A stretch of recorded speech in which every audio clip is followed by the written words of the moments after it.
This is gonna decide who's the hero and who's the sidekick? Chapter 16. Cursed, cursed Creator. Why did I leave? Why, in that instance, did I not extinguish the spark of existence which you had so wantonly bestowed? I know not. Despair had not yet taken possession of me. My feelings were those of rage and revenge. I could with pleasure have destroyed the cottage and its inhabitants, and have glutted myself with their shrieks and misery. When night came, I quitted my retreat, and wandered in the wood, and now no longer restrained by the fear of discovery. I gave vent to my anguish in fearful howlings. I was like a wild beast that had broken the toys, destroying the objects that obstructed me, and ranging through the wood with a stick-like swiftness. Oh, what a miserable night I passed! The cold stars shone in mockery, and the bare trees waved their branches above me. Now and then the sweet voice of a bird burst forth amidst the universal stillness. All save I were at rest or in enjoyment. I, like the arch-fiend, born a hell within me, and finding myself unsympathized with, wished to tear up the trees, spread havoc and destruction around me, and then to have sat down and enjoyed the ruin. But this was a luxury of sensation that could not endure. I became fatigued with excess of bodily exertion, and sank on the damp grass in the sick impotence of despair. There was none among the myriads of men that existed who would pity or assist me, and should I feel kindness towards my enemies. No. From that moment I declared everlasting war against the species, and more than all against him who had formed me, and sent me forth to this insupportable misery. The sun rose, I heard the voices of men, and knew that it was impossible to return to the retreat during that day. Accordingly, I hid myself in some thick underwood, determined to devote the ensuing hours to reflection on my situation. The pleasant sunshine and the pure air of day restored me to some degree of tranquillity, and when I considered what had passed at the cottage, I could not help believing that I had been too hasty in my conclusions. I had certainly acted imprudently. It was apparent that my conversation had interested the father in my behalf, and I was a fool in having exposed my person to the horror of his children. I ought to have familiarized the old delicacy to me, and by degrees to have discovered myself to the rest of his family, when they should have been prepared for my approach. But I did not believe my errors to be irretrievable, and after much consideration I resolved to return to the cottage, seek the old man, and bind my representations with him to my party. This thought calmed me, and in that afternoon I sank into a profound sleep. But the fever of my blood did not allow me to be visited by peaceful dreams. The horrible scene of the preceding day was for ever acting before my eyes. The females were flying, and the enraged Felix tearing me from his father's fate. I awoke exhausted, and finding that it was already night, I crept forth from my hiding place and went in search of food. When my hunger was appeased, I directed my steps towards a well-known path that conducted to the cottage. All there was at peace. I crept into my hovel and remained in silent expectations of the accustomed hour when the family arose. That hour passed, the sun mounted high in the heavens, but the cottagers did not appear. I trembled violently, apprehending some dreadful misfortune. The inside of the cottage was dark, and I heard no motion. I cannot describe the agony of this suspense. Presently two countrymen passed by, but pausing near the cottage, they entered into the conversation, using violent gesticulations, but I did not understand what they said, and they spoke the language of the country, which differed from that of my protectors. Soon after, however, Felix approached with another man. I was surprised, as I knew that he had not quitted the cottage that morning, and waited anxiously to discover, from his discourse, the meaning of these unusual appearances. "Do you consider," said his companion to him, "that you will be obliged to pay 3 months' rent and to lose the produce of your garden? I do not wish to take any unfair advantage, and I beg therefore that you will take some days to consider of your determination. It is utterly useless, replied Felix. We can never again inhabit your cottage. The life of my father is in the greatest danger owing to the dreadful circumstance that I have related. My wife and my sister will never recover their horror. I entreat you not to reason with me any more. Take possession of your tenement, and let me fly from this place. Felix trembled violently as he said this. He and his companion entered the cottage, in which they remained for a few minutes and then departed. I never saw any of the family of de Lacey more. I continued for the remainder of the day in my hovel in a state of utter and stupid despair. My protectors had departed, and had broken the only link that held me to the world. For the first time, the feeling of revenge and hatred filled my bosom, and I did not strive to control them, but allowing myself to be borne away by the stream, I bent my mind towards injury and death. When I thought of my friends, of the mild voice of Delacy, the gentle eyes of Agasha, and the exquisite beauty of the Arabian, these thoughts vanished, and a gush of tears somewhat soothed me. But again, when I reflected that they had spurned and deserted me, anger returned, a rage of anger, and unable to injure anything human, I turned my fury towards inanimate objects. As night advanced, I placed a variety of combustibles around the cottage, and after having destroyed every vestige of cultivation in the garden, I waited with forced impatience until the moon had sunk to commence my operations.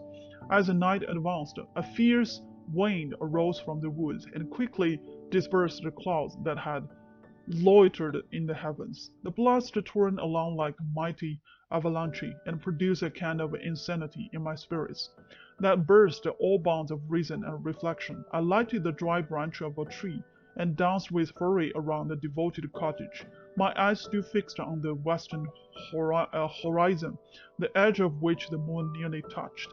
A part of its orb was at length hid, and I waved my brand. It sank, and with a loud scream I fired the straw and heaths and bushes which I had collected.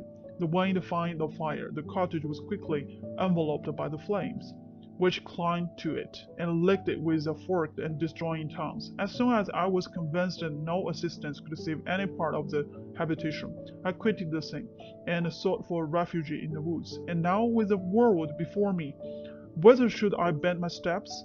I resolved to fly far from the scene of my misfortunes, but to me, hated and despised.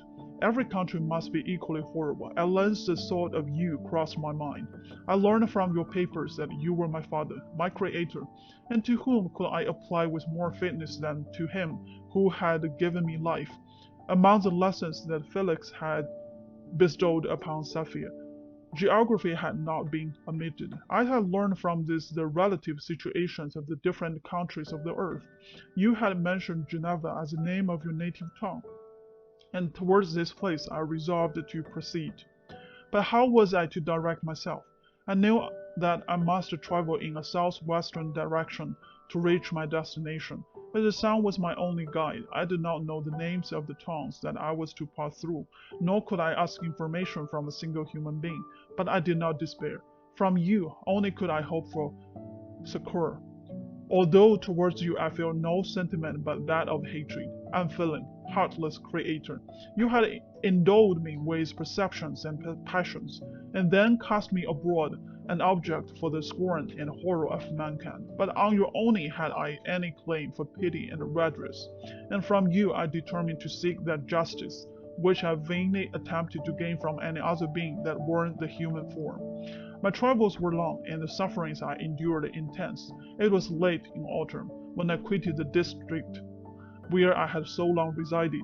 I traveled only at night, fearful of encountering the visage of a human being. Nature decayed around me, and the sun became heartless, hateless. Rain and snow poured around me. Mighty rivers were frozen. The surface of the earth was hard and chill and bare, and I found no shelter. O earth, how often did I imprecate curse on the cause of my being? The mildness of my nature had fled, and all within me was turned to gall and bitterness. The nearer I approached to a habitation, the more deeply did I feel the spirit of revenge enkindled in my heart. Snow fell and the waters were hardened, but I rested not. A few incidents now and then directed me, and I possessed a map of the country, but I often wandered wide from my pause. The agony of my feelings allowed me no respite. No incident occurred from which my rage and misery could not extract its food, but the circumstance that happened when I arrived on the confines of Switzerland, when the sun had recovered its warmth, and the earth again began to look green, confirmed in an especial manner the bitterness and horror of my feelings. I generally rested during the day, and traveled only when I was secured by night from the view of the mine. One morning, however, finding that my path lay through a deep wood, I ventured to continue my journey after the sun had risen. The day, which was one of the first of the spring, cheered even me by the loveliness of its sunshine and the balminess of the air. I felt the emotions of gentleness and pleasure that had long appeared dead, revive within me. Half surprised by the novelty of these sensations, I allowed myself to be borne away by them, and forgetting my solitude and deformity, dared to be happy. Soft tears again bedewed my cheeks, and I even raised my humid eyes with thankfulness towards the blessed sun which bestowed such joy upon me. I continued to wind among the paths of the wood until I came to its boundary, which was skirted by a deep and rapid river, into which many of the trees bent their branches, now bubbling with a fresh spring. Here I paused, not exactly knowing what path to pursue, when I heard the sound of voices that induced me to conceal myself under the shade of a cypress. I was scarcely hid when a young girl came running towards the spot where I was concealed, laughing as if she ran from someone in sport. She continued her course along the precipitous sides of the river, when suddenly her foot slipped and she fell into the rapid stream. I rushed from my hiding place and with extreme labor from the force of the current, saved her and dragged her to shore. She was senseless, and I endeavored by every means in my power to restore animation, when I was suddenly interrupted by the approach of a rustic who was probably the person from whom she had playfully fled. On seeing me, he darted towards me, and tearing the girl from my arms, hastened towards the deeper part of the wood. I followed speedily, I hardly knew why, but when the man saw me draw near, he aimed a gun, which he carried at my body and form, and fired. I sank to the ground, and my injurer, with increased swiftness, escaped into the wood. This was then the reward of my benevolence. I had saved a human being from destruction, and as recompense, I now withered in the miserable pain of a wound which shattered the flesh and bone. The feeling of kindness and gentleness which I had entertained but a few moments before gave place to hellish rage and the gushing of tears. Inflamed by pain, I vowed eternal hatred and vengeance to all mankind, but the agony of my wound overcame me. My pulses paused, and I fainted. For some weeks I led a miserable life in the woods, endeavoring to cure the wound which I had received. The ball had entered my shoulder, and I knew not whether it had remained there or passed through. At any rate, I had no means of extracting it. My sufferings were augmented also by the oppressive sense of the injustice and ingratitude of their infliction.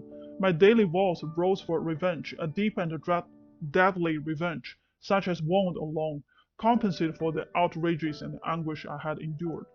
After some weeks my wound healed, and I continued my journey. The labors I endured were no longer to be alleviated by the bright sun or gentle breeze of spring. All joys was but a mockery, which insulted my desolate state, and made me feel more painfully that I was not made for the enjoyment of pleasure. But my toils now drew near a close, and in 2 months from this time I reached the environs of Geneva. It was evening when I arrived, and I retired to a hiding place among the fields that surround it, to meditate in what manner I should apply to you. I was oppressed by fatigue and hunger, and far too unhappy to enjoy the gentle breezes of the evening, or the prospect of the sun setting behind the stupendous mountains of Jura. At this time a slight sleep relieved me from the pain of reflection, which was disturbed by the approach of a beautiful child, who came running into the recess I had chosen, with all the sportiveness of infancy. Suddenly, as I gazed on him, an idea seized me that this little creature was unprejudiced and had lived too short a time to have imbibed a horror of deformity. If therefore I could seize him and educate him as my companion and friend, I should not be so desolate in this people earth. Urged by this impulse, I seized on the boy as he passed and drew him towards me. As soon as he beheld my form, he placed his hand before his eyes and uttered a shrilling scream. I drew his hand forcibly from his face and said, "Child, what is the meaning of this? I do not intend to hurt you. Listen to me." He struggled violently. "Let me go," he cried. "Monster, ugly wretch, you wish to eat me and tear me to pieces. You are an orc. Let me go, or I will tell my pa. Boy, you will never see your father again. You must come with me." "Hideous monster, let me go. My papa is Sandic. He is Mr. Frankenstein. He will punish you. You dare not keep me." "Frankenstein, you belong then to my enemy, to him towards whom I have sworn eternal revenge. You shall be my first victim." The child still struggled and loaded me with epithets which carried despair to my heart. I grasped his throat to silence him, and in a moment he lay dead at my feet. I gazed on my victim, my heart swelled with exultation and hellish triumph. Clapping my hands, I exclaimed, "I too can create desolation. My enemy is not invulnerable. This death will carry despair to him, and 1,000 other miseries shall torment and destroy him."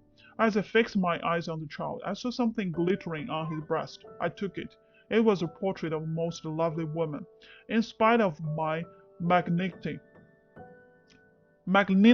it softened and attracted me. For a few moments I gazed with delight on her dark eyes, fringed by deep lashes, and her lovely lips, but presently my rage returned. I remembered that I was forever deprived of the delights that such beautiful creatures could bestow, and this she whose resemblance I contemplated would, in regarding me, have changed the air of divine benignity to one expressive of disgust and affright. Can you wonder that such thought transported me with rage? I only wonder that at that moment, instead of venting my sensations in exclamations and agony, I did not rush among mankind and perish in an attempt to destroy them. While I was overcome by these feelings, I left the spot where I had committed the murder, and seeking a more secluded hiding place, I entered a barn which had appeared to me to be empty. A woman was sleeping on some straw. She was young, not indeed so beautiful as her whose portrait I held, but of an agreeable aspect, and blooming in the loveliness of youth and health. Here, I thought, is one of those whose joy imparting smiles are bestowed on all but me, and then I bent over her and whispered, "Awake, fairest, your love is near." He who would give his life but to obtain one look of affection from the eyes, my beloved, awake. The sleeper stirred, a thrill of terror ran through me. Should she indeed awake and see me and curse me, and denounce the murderer? Thus would she assuredly act. If her darkened eyes opened, and she beheld me, the thought was madness. It stirred the fiend within me, not I, but she shall suffer. The murder I have committed, because I am forever robbed of all that she could give me, she shall atone. The crime had its source in her. Be hers the punishment. Thanks to the lessons of Felix and the sanguinary laws of man, I have learned now to work mischief. I bent over her and placed the portrait securely in one of the folds of her dress. She moved again, and I fled. For some days I haunted the spot where these things had taken place, sometimes wishing to see you, sometimes resolved to quit the world and its miseries forever. At length I wandered towards these mountains and have ranged through their immense recesses, consumed by a burning passion which you alone can gratify.